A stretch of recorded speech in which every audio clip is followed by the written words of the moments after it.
Na segunda aula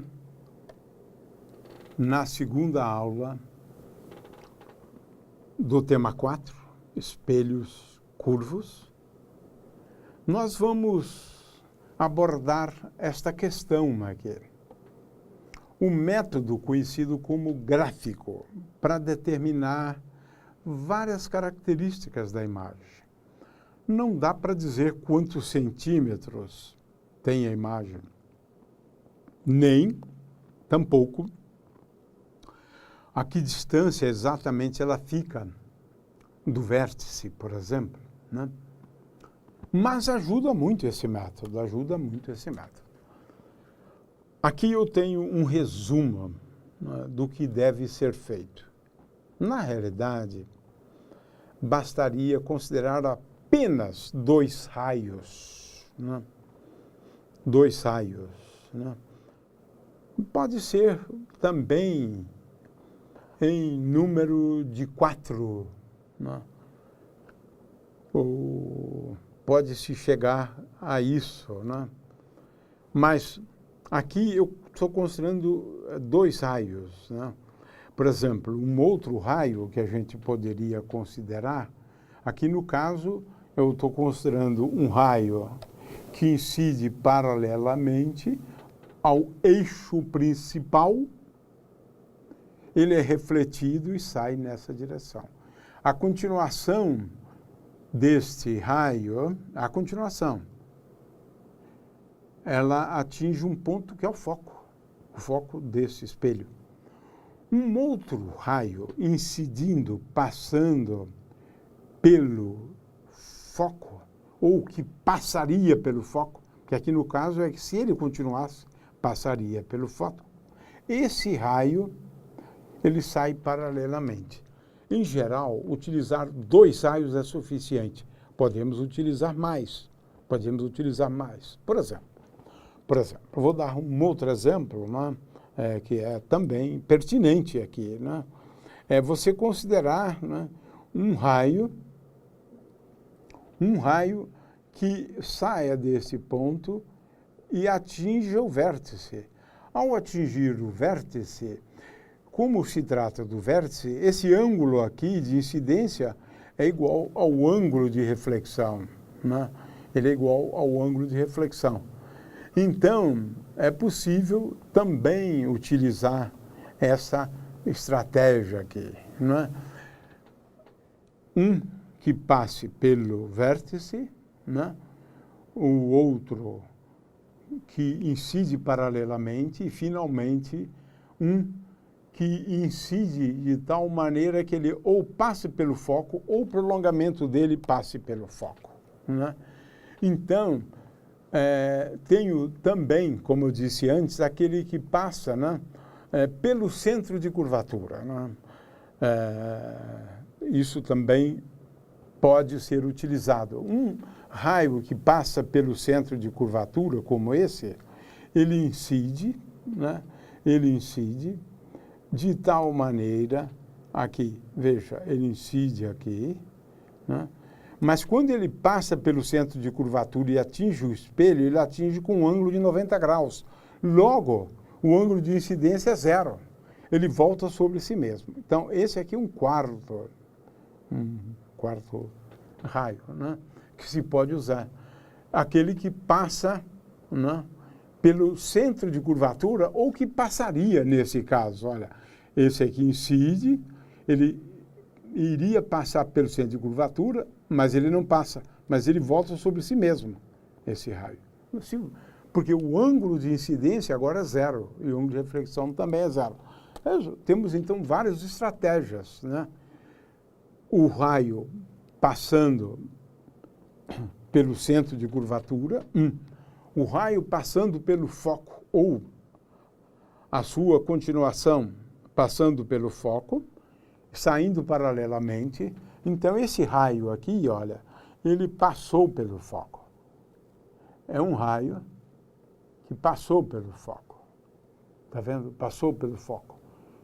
Tendo passado pelo foco, ele vai sair paralelamente ao eixo principal. Aqui está. é uma estratégia bem interessante, né? Veja, esse e depois esse. No caso de um espelho convexo, né, ele passaria pelo foco. Ele passaria pelo foco. Ele incide, né, e se ele continuasse, ele passaria pelo foco. Está vendo? É só olhar a continuação dele. E ele é refletido, obedecendo às leis da reflexão, saindo paralelamente ao eixo principal. Então, essa é uma estratégia, né, realmente bastante interessante.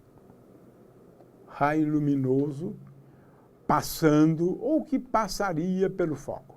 Passando ou que passaria pelo foco, né? Então, no caso dos espelhos côncavos, essa é a situação, ao passo que nos espelhos esféricos, né, essa é a situação. O raio não passa, o prolongamento dele é que passa, né? E agora, um terceiro raio que incide paralelamente ao eixo principal. Então, vamos agora chamar a atenção para esse raio. Esse raio aqui, ele incide paralelamente ao eixo principal. E agora ele atinge o espelho, mas passando, nesse caso do espelho côncavo, passando pelo foco, né? Então, temos aqui, né, este raio, que incide paralelamente ao eixo principal, e, ao fazê-lo, ele é refletido passando pelo foco. Isso no caso de um espelho côncavo. Num espelho convexo, acontece algo semelhante a isto, né? Eu tenho aqui um raio luminoso que incide paralelamente ao eixo principal. E agora ele vai ser refletido de tal forma que a continuação do raio refletido passa pelo foco. Mas o raio refletido, ele sai por aqui. Sai por aqui, né? Ou seja, esse raio incidiu, tá? Incidiu por aqui e é refletido. E é refletido. De forma que ele entra por aqui, né, e sai. Mas de tal maneira que o raio refletido, que é este raio aqui, este aqui é o refletido, né? De tal maneira que o raio refletido, ele vai sair de tal forma que a continuação dele passa pelo foco. Três, mas basta dois. Você não precisa de desenhar os três. Não, basta dois. Com dois é suficiente. E agora, estou falando daquele lá, o do vértice, né? Se ele incide passando pelo vértice, olha, passando pelo vértice, os dois ângulos são iguais. Os dois ângulos são iguais. Então, nesse caso, o que eu tenho? Ele passando pelo vértice, agora ele sai formando um ângulo igual e de incidência, nesse caso e nesse caso. Conclusão, eu tenho à minha disposição, na realidade, 4 raios, mas a gente usa dois, só basta 2, não precisa de 4 não, basta 2, tá vendo? Então, esse é um exemplo. Ângulo de incidência é igual ao ângulo de reflexão, né? O ângulo de incidência é igual ao ângulo de reflexão. Eu tenho 4. Então, agora é uma questão de fazer o exercício, né? Eu tenho aqui um espelho côncavo e agora, ou melhor, eu tenho aqui um espelho convexo, né? E agora eu quero saber como é que é a imagem produzida por um objeto. Aqui na realidade tem um objeto extenso, né? Eu estou considerando só a extremidade do objeto extenso. Aqui tem a extremidade, né, desse objeto extenso. Tem uma luz que incide, né, paralelamente, né, ao eixo principal, né? Então, eu tenho essa aqui incide paralelamente ao eixo principal e sai para aqui. E agora o outro incidindo sobre o foco. Ele é refletido, claro, sai para cá. Agora vamos fazer a continuação analítica, né? A continuação analítica desses dois. Nós determinamos esse ponto aqui. É onde eles se encontram. Onde eles se encontram, né? Se utilizássemos aqui também o do vértice, nós poderíamos fazer esse prolongamento, né? No caso, levando em conta o vértice, por exemplo, né? Então, eu poderia ter este caso aqui, passando pelo vértice e formando um ângulo igual ao ângulo de incidência.